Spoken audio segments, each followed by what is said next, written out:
మోక్షమును పొందడానికి ప్రధాన ఉపకరణం ఎవరు అంటే పత్ని. అందుకని ఆమె ధర్మపత్ని. ఆ ధర్మమునకు పాడు చేసేది కామము. అది విశృంఖలత్వాన్ని పొందుతుంది. ఒక వయసు వచ్చిన తర్వాత కామమును ధర్మంతో ముడివేయకపోతే, కామము ధర్మమును అతిక్రమిస్తే ప్రమాదానికి వెళ్తుంది. విశ్వనాథ సత్యనారాయణ గారు చెలియలి కట్ట అని ఒక నవల రాశారు. అది పురుషార్థముల గురించి. నిజానికి సముద్రం అంత గొప్పది. అది తలుచుకుంటే ఊళ్ళ మీదకి వచ్చేయగలదు. ఒకప్పుడు వచ్చేయలేదు, ఈ సీమలో వచ్చేయగలదు. కానీ చేతకాని దానిలా ఒడ్డు వరకు వచ్చి కెరటాలు వెనక్కి వెళ్ళిపోతుంటాయి. పురుషుడు తనంత తాను ఎంత శక్తివంతుడైనా, ఎంత కీర్తివంతుడైనా, ఎంత గొప్పవాడైనా తన ప్రతిజ్ఞకి తాను కట్టుబడతాడు. ధర్మీచ అర్థేచ కామీచ నాతిచరామి. ఈమెను దాటను, చెలియలి కట్ట, సముద్రము ఒడ్డును దాటనట్టు దాటడు, ఆమెను అతిక్రమించాడు. ఆమె ధర్మపత్ని. ధర్మపత్ని అన్న మాటకు అర్థం ఏమిటంటే, కామము ధర్మంతో ముడిపడింది. మొట్టమొదట శరీరమునందు ఒక వయసు వచ్చిన తర్వాత మనసులో కలిగేటటువంటి కామము ధర్మంతో ముడిపడిపోతే అర్థము ప్రభవిస్తుంది. అందులోంచి కామము ఆమె యందు అన్వయమైంది కాబట్టి ఇప్పుడు ధార్మికమైన అర్థం కలిగింది. అందుకే ధర్మ ప్రజా సంపత్త్యర్థం అని సంకల్పం చెప్తారు వివాహంలో. ధార్మికమైన సంతానం కావాలి నాకు. కామము ధర్మముతో ముడిపడి ధర్మపత్ని యందు అన్వయమైతే కొడుకు కూతురు పుట్టారు. ఇప్పుడు ఈ కూతుర్ని కన్యాదానం చేసి 21 తరాలు తరించిపోయాయి. ఆ కొడుకు తన వంశాన్ని నిలబెట్టాడు. ఒకవేళ తండ్రి గారు పుణ్యం చేసుకోలేకపోయినా కొడుకు చేసినటువంటి పుణ్యము వలన 7 తరాలు తరించిపోయినటువంటి వాళ్ళు ఉన్నారు. కాబట్టి తరింపచేస్తాడు కొడుకు. ఇప్పుడు ఈయన తరించడానికి కారణం ఎవరయ్యారు? ఆమె కారణమైంది. ధర్మపత్ని యజ్ఞం చెయ్యాలి. యజ్ఞం చెయ్యాలి అంటే పక్కన ధర్మపత్ని ఉండాలి. ఒకవేళ ఆమె అనారోగ్యంతో ఉండి మంచంలో ఉంది, ఏం పర్వాలేదు, ఆమె ఉంటే చాలు. ఆమె మంచంలో పడుకుని ఉన్నా ఆమె ఉన్నది అని గుర్తు ఏమిటంటే ఉత్తరీయం ఎడమ భుజానికి తగలచ్చు. ఎడమ భుజానికి ఉత్తరీయం తగులుతోంది అంటే ఆయన మంగళస్వరూపి అని గుర్తు.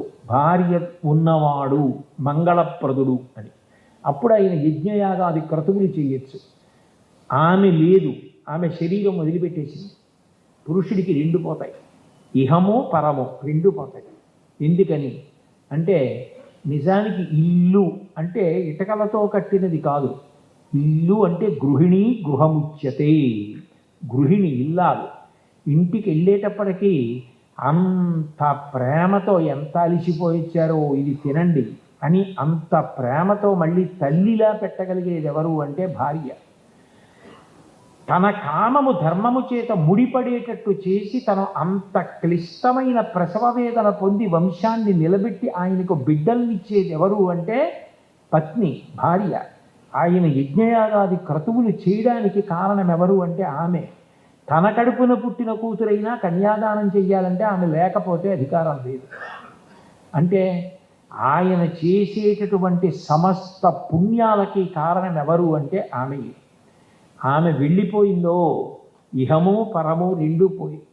ఇంటికి వెళ్ళేటప్పటికి ఆ ఆదరణ ఇది, ఆ సంతోషం ఇది, ఆ పిలిచేవాళ్ళు ఎవరు, ఆ తాపత్రయపడేవాళ్ళు ఎవరు, ఒంట్లో బాగున్నా బాగుండకపోయినా తిన్నారా తిన్నారా తిన్నారా అని తాపత్రయపడిపోయేది భర్త కూడా కోరని ఒకే ఒక కోరిక కోరేది ఎవరు అంటే పత్ని ఒక్కతే.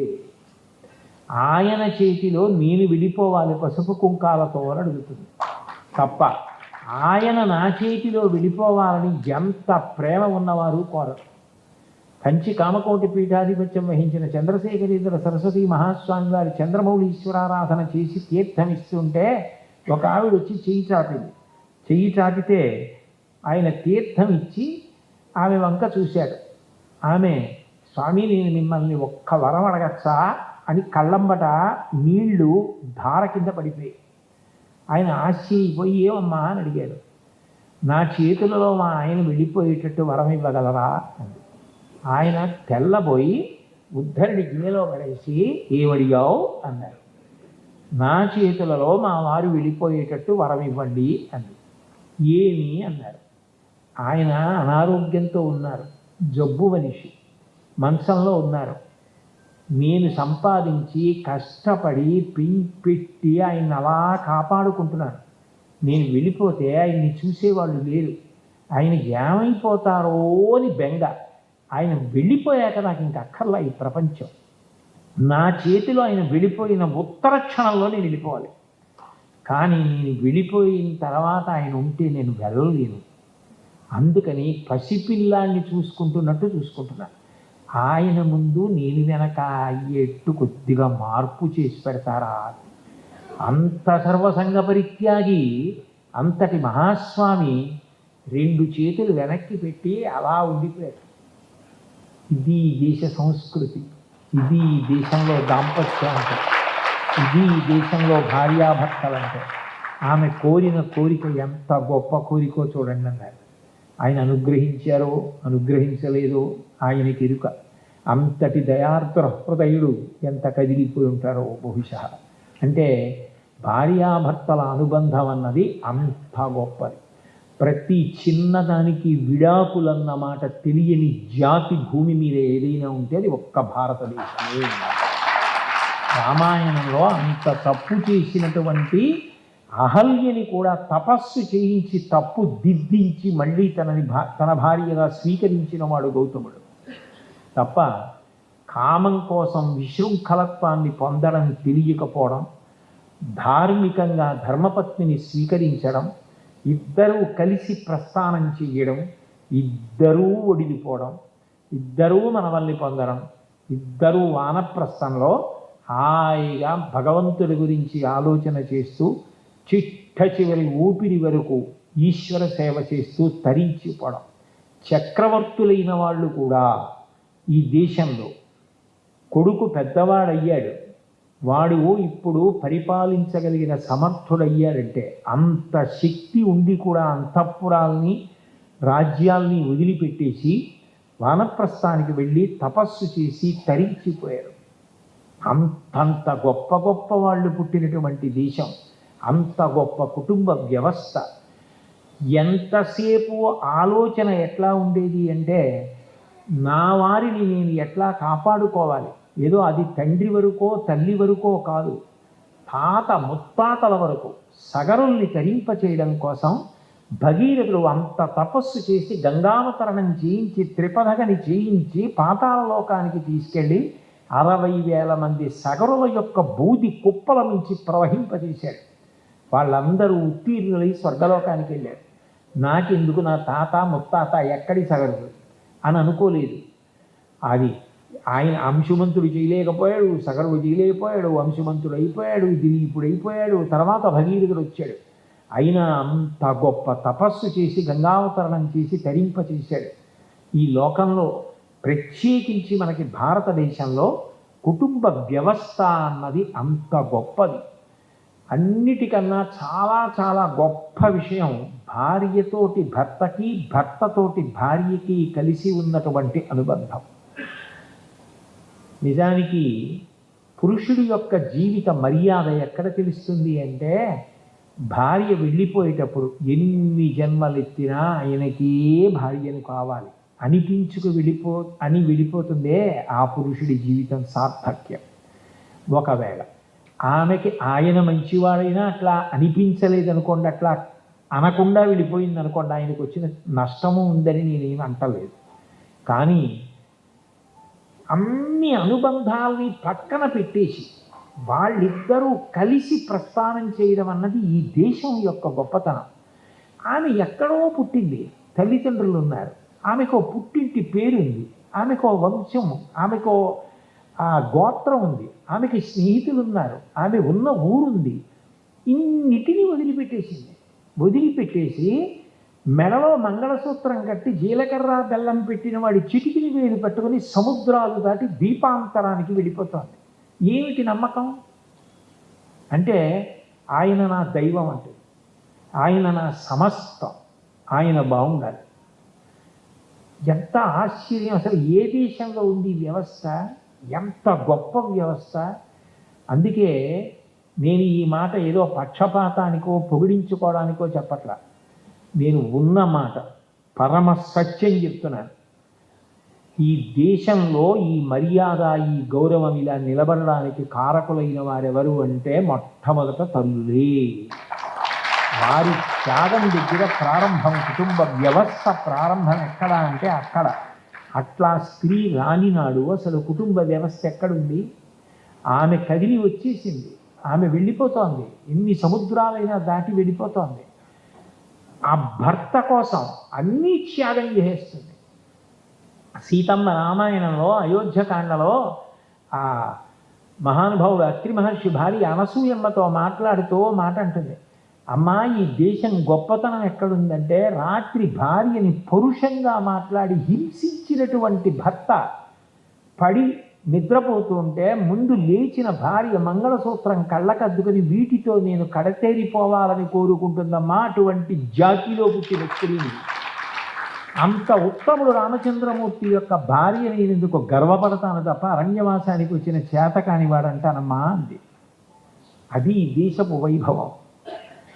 చిట్ట చివరికి చేరేటప్పటికి పైకి మాట్లాడరు కానీ గుప్తంగా మనసులో బెంగంతా ఏమిటంటే నాకన్నా ముందు ఇది విడిపోతే పర్వాలేదు, నేను ఉంటాను, నేను చూస్తాను, ఆఖరి వరకు నేను ఏదో చూడగలను, ఏదో తాపత్రయం ఆయనకి. ఆయన బెంగంతా ఏమిటంటే నేను విడిపోతే ఇది ఏమైపోతుంది. అప్పుడు ఆయనకి ఆమె బలహీనతలన్నీ గుర్తొస్తాయి. తొందరగా కోపం వస్తుంది, చటుక్కున మాట అంటుంది, మనసు మంచిదే కానీ దీన్ని అర్థం చేసుకుంటారా, ఇంత బతుకు బతికింది, ఇంత గౌరవాన్ని పొందింది, ఏమైపోతుంది అని బెంగ. కుటుంబ వ్యవస్థకున్న గొప్పతనం ఏమిటంటే కొడుకొక్కడు మంచివాడు అనుకోండి, ఆయన హాయిగా శరీరం వదిలేస్తాడు, ఏం పర్వాలేదు వాడు. ఎక్కడండి అసలు మనిషికి శాంతి, అది తప్ప ఎక్కడుంది? సమస్త శాంతికి కారణం కుటుంబ వ్యవస్థే. మనిషికి సంస్కారం ఎక్కడి నుంచి వస్తుంది? విశ్వవిద్యాలయం సంస్కృతికి ఏది అంటే తాతగారు పడుకున్న మంచం. తాతగారు పడుకుంటాడే, పడుకున్నప్పుడు మనవడు వచ్చి తాతగారి డొక్కలో చేరుతాడు. చేరి తాత తాత కథ చెప్పండి, తాతగారండి కథ చెప్పండి, తాతగారండి కథ చెప్పండి అంటాడు. తాతగారండి కథ చెప్పండి అంటే తాతగారు అప్పటికి చెప్పిన కథ మనవడు నిద్రపోవడానికి పనికొస్తుంది. ఒరే నాన్న, ఓ కాకి ఉందిరా, చెట్టు మీద కూర్చుందిరా, అది ఎక్కడి నుంచో పాపం కష్టపడి ఓ మాంసం ముక్క తెచ్చుకుంది, తిందామనుకుంది, ఇంతలో కిందకో నక్కొచ్చింది, కాకి బావా నువ్వు ఎంత బాగుంటావో, నీ అంత కాంతితో కూడిన నలుపు ఎవరికి ఉంటుంది అని దాన్ని ఎంతో పొగిడింది. కాకి నిజంగా అనుకుంది, నోట్లో ఉన్న మాంసం ముక్క వదిలిపెట్టి దాని కంఠం అంత బాగుంటుందని నక్క పొగిడిందని కావుని పాట పాడింది. ఆ మాంసం ముక్క కిందడిపోతే నాకు ఎత్తుకుపోయింది అని తాతగారు చెప్తాడు. చెప్తే మనవడు విని తాతగారు చాలా బాగుంది తాతగారు అని పడుకుని నిద్రైపోయాడు. వాడు తర్వాత పెద్ద అధికారి అయ్యాడు. అయిన తర్వాత ఎవరో వచ్చి నిష్కారణంగా వాడిని పొగుడుతుంటే వాడు అనుకుంటాడు, చిన్నప్పుడు మా తాతగారి పక్కన పడుకున్నప్పుడు మా తాతగారు కథ చెప్పాడు, ఇలా నక్క పొగిడితేనే కాకి మాంసం మొక్క వదిలింది, మా తాతగారు చిన్నప్పుడే నేర్పారు, నేనేం అలా లొంగనంటాడు. తాతగారు మంచం విశ్వవిద్యాలయం పిల్లవాడి యొక్క వ్యక్తిత్వాన్ని చక్కదిద్దుతుంది. తాత, నాన్నమ్మ, అమ్మమ్మ, తాత వాళ్ళందరూ కలిసి ఉండడం, మేనమామ, తన ఇల్లు గొప్ప కాదండి. నేను ఒక కుటుంబాన్ని చూశా, ఈ ప్రవచనాల పేరు చెప్పి అనేక ఊళ్ళో ఎప్పుడప్పుడు వెళుతూ ఉంటాను కదా, అనేక కుటుంబాలను చూస్తుంటా. ఒక కుటుంబం నాకు తెలిసిన కుటుంబం ఉంది, మా అబ్బాయికి తెలుసు. ఆ ఇంట్లో కోడల్ని పురిటికి పంపించారు మొట్టమొదటిసారి పెళ్లికానుకు. ఆ అమ్మాయి పుట్టింటికి వెళ్ళి 2 రోజులు ఉండి జ్వరం వచ్చేసింది. జ్వరం వచ్చి జ్వరంలో అత్తగారిని స్మరిస్తోంది. ఆ పుట్టింటి వారు ఉన్నవాళ్లే, అమ్మాయి ఇక్కడ మా అమ్మాయి ఉండలేదు ఏమనుకోకండి, తీసుకెళ్ళిపోండి అని తీసుకొచ్చి అత్తారింట్లో దింపేశారు. అత్తగారు 2 రోజుల్లో ఆవిడ అసలు డీలా పడిపోయి అన్నం తినడం మానేసింది. అత్తగారు కోడలు మొదటి నుంచి కలిసి ఉన్నారా, కడుపున పుట్టిందా? అవి కుటుంబాలు. మా వాళ్ళంటే బంధువులు ఎవరొచ్చినా అంత ప్రేమ, ఆ కూర్చోబెట్టడం, ఆ కలిసి ఉండడం. వాళ్ళకి మాకు మాటలు లేవు. వాళ్ళకి మాకు గొడవలు ఉన్నాయి. అదే మనుష్య జన్మ, అదే సంస్కారం. ఎంతమంది చేత ఒక వయసు వచ్చేటప్పటికీ గౌరవింపబడతావో, పెదనాన్నగారు అని పిలిపించుకోవడం ఎంత మర్యాద అండి. నాన్నగారే ఎంత గొప్పదైతే పెదనాన్నగారు అంటే తమ్ముడి పిల్లలు పెద్దనాన్నగారు అని పిలుస్తారు అంటే అందులో ఎంత మాధుర్యం, ఎంత కర్తవ్యత అనిస్తుంది. వాళ్ళ గురించి ఆలోచించవలసిన అవసరం. పెద్దనాన్నగారు అని పిలవడం ఎంత మధురమైన పిలుపు. అన్నయ్య అని పిలిస్తే ఎంత మధురం. చెల్లెలా అని పిలవడం, చెల్లెలింటికి వెళ్ళడం. అసలు కార్తీక మాసంలో భగినీహస్త భోజనం అని చెల్లెలింటికి వెళ్ళరా, చెల్లెలు అన్నం వాడికి లేక చెల్లెలింటికి వెళ్ళాలి, చెల్లెలు పెట్టిన అన్నం తినాలి, చెల్లెల్ని పిలవాలి, చెల్లెలికి పెట్టాలి. భగినీహస్త భోజనం అని పెట్టారు. అంటే మానవీయ విలువలకి ఎంత మర్యాదనిచ్చారో. ఇవి ఇంత గొప్పవైతే ఇంతకన్నా గొప్పది గురు శిష్య సంబంధం. ఆయన కుటుంబ వ్యవస్థలో ఒకడు కాడు, కానీ ఎవరికన్నా త్యాగమూర్తి ఎవరంటే గురువే. ఆయన ఎంత కష్టపడి నేర్చుకున్నాడో. లోకంలో ఎవరి ఆస్తి అయినా బిడ్డలకు ఎడుతుంది. గురువుగారి ఆస్తి మాత్రం ఆయన చదువు, ఆయన సంస్కారం. అవి ఎవరికి ఎడతాయంటే ఆయన మీద నమ్మకం ఉన్న ఆయన శిష్యులందరికీ వెళ్ళిపోతాయి తప్ప ఆయన బిడ్డలకే అవి వెళ్ళవు.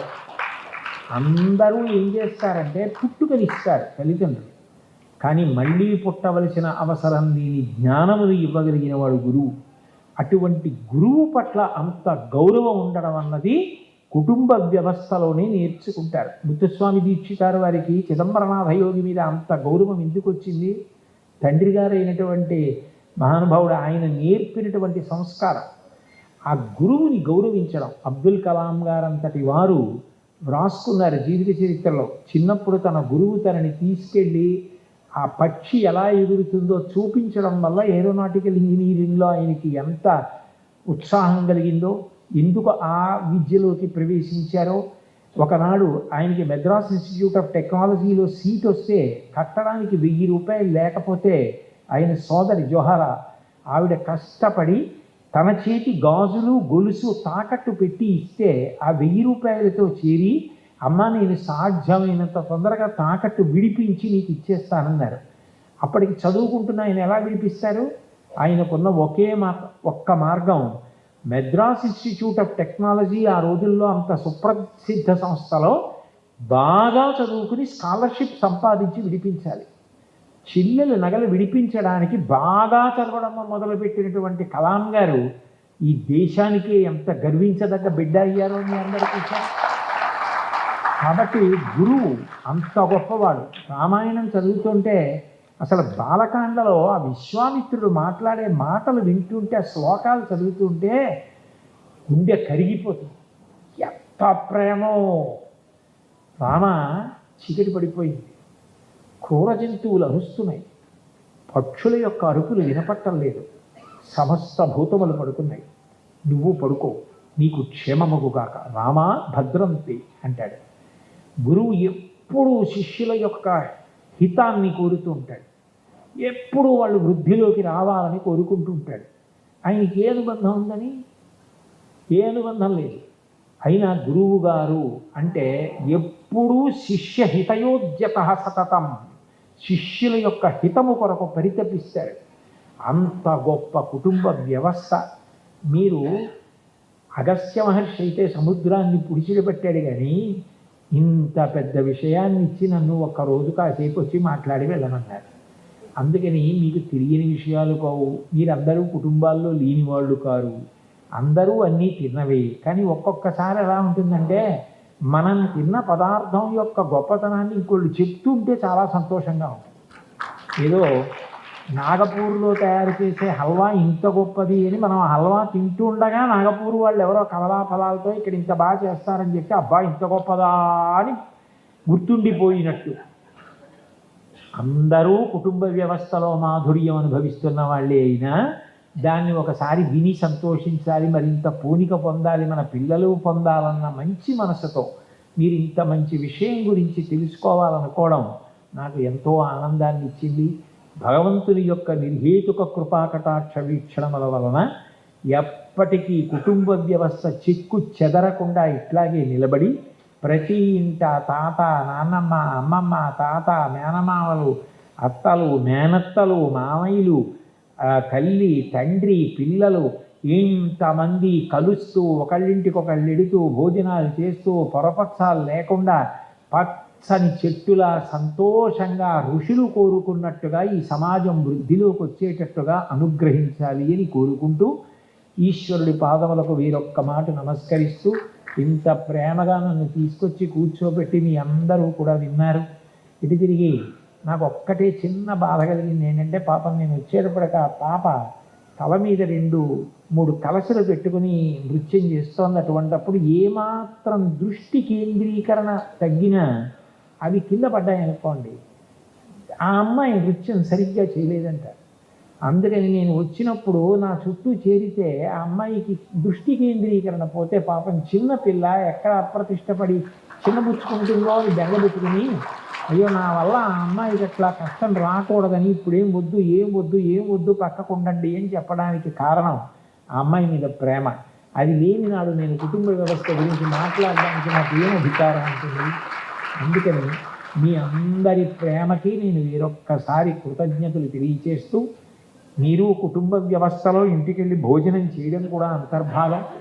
గాజుల చేతి భోజనం చేసి సంతోషించాలి, అదొక మహదైశ్వర్యం. ఆయన గాజుల చేతి భోజనం చేస్తున్నాడంటే 95 ఏళ్ల వాడికి 90 ఏళ్ల భార్య గాజుల చేతి భోజనం పెట్టడం ఒక మహదైశ్వర్యం. అందుకని ఈ ఐశ్వర్యం ఎప్పటికీ అట్లాగే ఈశ్వరుడు అందరికీ అనుగ్రహించాలని కోరుతూ స్వస్తి.